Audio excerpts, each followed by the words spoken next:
በዛሬ የታሪክ ማህደር ጥንቅራችን ከፋና ወጊው የአድዋ ድል ታሪክ ጀርባ ስማቸው በጉልህ የሚጠቀስ በዘመናዊነት ኢትዮጵያ ራያቸው በጠቢብነታቸው በሌላም በጉልህ የሚነሱትን እቴጌ ጣይቱን ልናወሳ ወደናል። እቴጌ ጣይቱ ብጡል ብልህ አስተዋይ ሀገርና ህዝባቸውን አብዝተው የሚወዱ መሪ መካሪ እንደነበሩ በርካታ የታሪክ ድርሳናት ይገልጿቸዋል። እቴጌ ጣይቱ በኢትዮጵያ ፖለቲካና ማህበራዊ ዘርፎች የሴቶችን እኩልነትና ቻይነት በተግባር ያሳዩ ፋና ወጊ ባለታሪክም ናቸው። ታሪካቸው ተነግሮ የማያልቅ ነው። ባጭሩ ዘጋቢያችን ሰላማዊት ነጋ ቀንጨብ አድርጋ ያጠናከረችውን ታሪክ አብረን እንከታተል።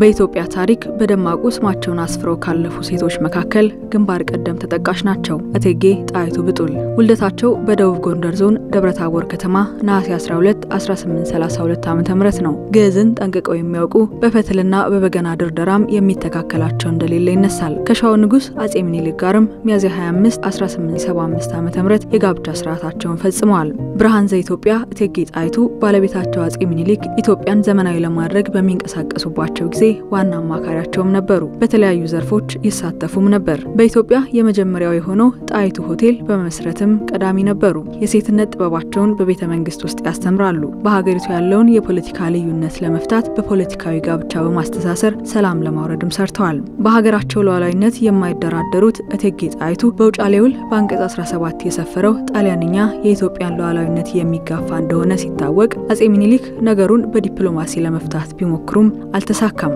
በዚህ ጊዜ ታዲያ እኔ ሴት ነኝ፣ ጦርነት አልወድም፣ ነገር ግን ኢትዮጵያን የጣሊያን ጥገኛ የሚያደርግ ውል ከመቀበል ጦርነትን መርጣለሁ በማለት አቋማቸውን አሳይተዋል።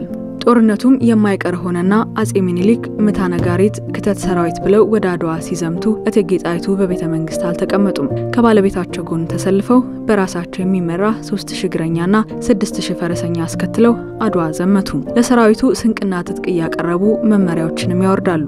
የአድዋ ጦርነት ከመጀመሩ ከጥቂት ቀናት አስቀድሞ በመቀሌ ጦርነት በእንዳ ኢየሱስ አካባቢ የነበረው የጣሊያን ወታደር የሚጠቀምበትን ውሃ በመቆጣጠር በውሃ ጥም ሰራዊቱን ለማሸነፍ ያቀዱት እቅድ ለብልህነታቸውና ጎበዝ ጦር መሪ መሆናቸው እንደማሳያ ይጠቀሳል። ኢትዮጵያ በጣሊያን ላይ 1888 የካቲት 23 ድል ከተቀዳጀች በኋላ እቴጌ ጣይቱ በጣሊያን ስማቸው የገነነና የተፈሩ ነበሩ። በተለያዩ የምርት መስኮች መመሪያ በመስጠት የማሻሻያ ሐሳቦችን ይሰነዝራሉ። ለአብነትም ለቤተክርስቲያን የሚሰራ የነበረው ሻማ የአውሮፓውያንን ሻማ ጥራትና ንጣት እንዲያገኝ መክረዋል። በሰሜኑ የኢትዮጵያ ክፍል የነበረውን በርካታ የበግ ሀብት ጸጉር በርኖስ እንዲሰራበት በማድረግ ጥቅም ላይ አውለዋል። በኋላም አጼ ምኒልክ በጠና በታመሙ ጊዜ ግንቦት 10 ቀን 1901 ባወጡት አዋጅ ልጅ ኢያሱን ለአልጋ ወራሽነት ሾመዋል። ራስ ቢትወደድ ተሰማ ሞግዚታቸውና ባለሙሉ ስልጣን ሆነው እንዲያገለግሉም ፈቅደዋል። ነገር ግን እቴጌ ጣይቱ እስከ ጥር 1902 ያለምንም ተቃውሞ ባለሙሉ ስልጣን ሆነው ሲመሩ ቆዩ። አጼ ምኒልክ ታህሳስ 3 ቀን 1906 ካረፉ በኋላ እቴጌ ጣይቱ በልጅ ኢያሱ ትዕዛዝ ከቤተ መንግስት ወጥተው በግዞት በእንጦጦ ተራራ ማርያም ቤተክርስቲያን እንዲኖሩ ተደረገ። በዚህ ጊዜ ታማኝ አሽከሮቻቸውና ሰራዊቱ እንዲሁም መሳፍንቱ መኳንንቱና ወይዛዝርት አክብሮታቸውን ያሳያሉ። በየለቱ ይጠይቋቸውና ስጦታዎችንም ያበረክቱላቸው ነበር። የልጅ ኢያሱ የስልጣን ዘመን ብዙም ሳይቆይ በመገርሰሱ የእቴጌ ጣይቱ የግዞት ዘመንም አበቃ። በልጅ ኢያሱ ምትክ ወይዘሮ ዘውዲቱ ንግስተ ነገስታት ተብለው የስልጣን በትሩን ጨበጡ። እቴጌ ጣይቱ ወደ ቤተ መንግስት እንዲመለሱ ቢጠየቁም መመለስ አልፈለጉም። እቴጌ ጣይቱ ህመም በጸናባቸው ጊዜ ንግስተ ነገስት ዘውዲቱ አልጋ ወራሽና እንደራሴው ልዑል ራስ ተፈሪ መኮንን ሊቀ ጳጳሱ አቡነ ማቴዎስ በእንጦጦ ቤተ መንግስት እየተመላለሱ ይጠይቋቸው ነበር። የካቲት 4 1910 ዓ.ም የእቴጌ ጣይቱ የልፈት ህይወት ዜና ተሰማ። 25 ጊዜ መድፍም ተተኩሷል። አስከሬናቸው በወርቅ ሐረግ በተከበበ የእንጨት ሳጥንና በብረት ሳጥን ውስጥ ሆኖ በእንጦጦ ማርያም ቤተክርስቲያን በቀድሞ የጸሎት ቤታቸው ውስጥ ሸራ ቤት በክብር አረፈ። በቀኛዝማች ታደሰ ዘወልዴ የተጻፈውን ጣይቱ ብጡልና ጻፊ ትእዛዝ ገብረስላሴ ታሪክ ዘመን ዘዳግማዊ ምኒልክ ንጉሠ ነገሥት ዘኢትዮጵያ መጽሐፍትን እንደማጣቀሻ ተጠቅመናል።